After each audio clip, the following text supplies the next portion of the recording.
How are you students. आज का जो हमारा टॉपिक है वो है बॉर्डर ऑफ इंडिया, भारत की सीमा। ठीक है, तो जो भारत की सीमा है उसको दो भागों में बांटा गया है।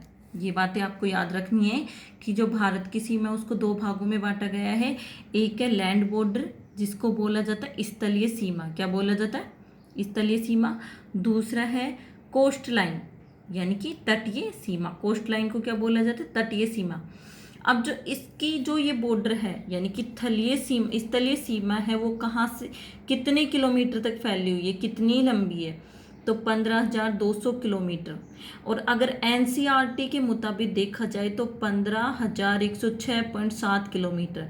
आपके सामने क्वेश्चन में या तो ये ऑप्शन आएगा, ये अगर ये नहीं आता है तो आपको इस पे टिक लगाना है, अगर ये आता है तो इस पे। ठीक है, यानी कि दोनों नहीं आएंगे, दोनों में से एक ही आएगा। ये एनसीईआरटी के मुताबिक है। तो इसकी जो स्थलीय सीमा है 15,200 किलोमीटर और एनसीईआरटी के मुताबिक है 15,106.7 किलोमीटर। अब बात आती है कोस्ट लाइन सीमा, तटीय सीमा की, कि वो कितनी किलोमीटर है? तो इसका है 7,516.6 किलोमीटर। ठीक है, कितनी है? 7,516.6 किलोमीटर। ये जो तटीय सीमा है उसको दो भागों में बांटा गया है और जो स्थलीय सीमा है वहाँ हमारी इतनी खत्म हो जाती है। जो हमारी तटीय सीमा आती है उसके दो भाग कौन कौन से हैं? तो एक है मेन लैंड। कौन सा है? मेन लैंड, जिसको मुख्य भूभाग के नाम से जाना जाता है।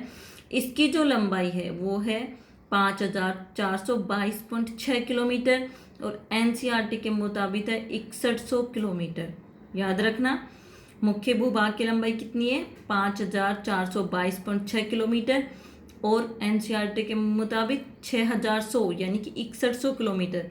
दूसरा इसका पार्ट आता आइसलैंड यानी कि द्वीप। तो ये द्वीप कितना है? 2,094 किलोमीटर। ठीक है, अब आती है जो इसकी रेखा है, तो तीन रेखाएं आती है भारत की। तो जो पहली रेखा है वो भारत अफगानिस्तान के बीच की है। किस किस की है? भारत और अफगानिस्तान के बीच का जो बॉर्डर है उसको किस नाम से जाना जाता है? डूरंड रेखा के नाम से।